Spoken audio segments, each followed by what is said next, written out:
FM Radio Kuwait and 963 on the AM band.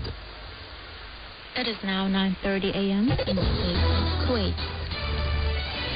Good morning and welcome to Press Today, coming to you live from Radio Kuwait. I'm your host, Basman Awadi. These are your top stories. Lebanese army raids closed gas stations hiding fuel as crisis worsens. In Venezuela, the government and opposition talk open in Mexico City.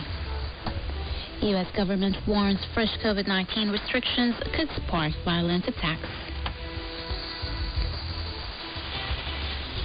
From Kona, Lebanon's Prime Minister Hassan Diab rejected President Michel Aoun's call to convene the cabinet to discuss the country's fuel crisis, saying such a meeting fell outside the caretaker cabinet's constitutional duties.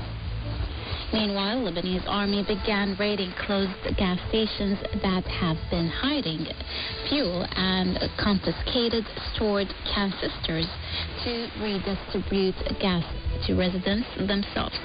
As Lebanon struggles with a nationwide shortage, the army confiscated dozens of plastic cans filled with fuel from gas station owners who reportedly plan on selling to desperate citizens at a higher price. From Page Times, the occupation government is set to approve construction of new homes for Jewish settlers in the occupied West Bank, but in a rare step will also grant permits for Palestinian housing construction. The planned permits for Palestinian housing in West Bank territory, Israel captured in the 1969 Middle East War, appeared aiming at blunting United States and international criticism of Israeli settlement construction, assailed by Palestinians and viewed by most countries as illegal. There was no immediate comment from Palestinians who seek a West Bank along with East Jerusalem and Gaza Strip for a future state. From Gulf Times, the White House said the United States Deputy National Security Advisor met Tunisia's president and discussed the urgent need to appoint a prime minister designate to form a capable government.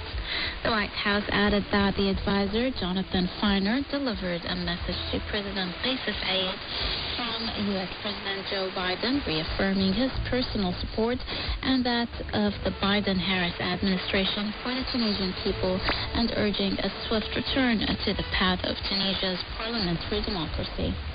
It also said he discussed with President Said the urgent need to appoint a prime minister designate who would form a capable government able to address the immediate economic and health crisis facing Tunisia. From Arab Times, Qatar said it had urged the Taliban to cease fire and pull back their offensive in Afghanistan during a meeting between Qatari foreign minister and a top representative of the Afghan insurgents in Doha.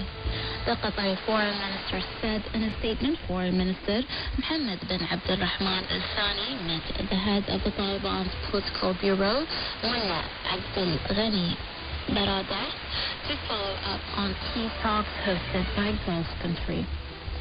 Envoy from the United States, China, Pakistan, the United Nations, the European Union, and others met Taliban representatives and Afghan government officials in Doha.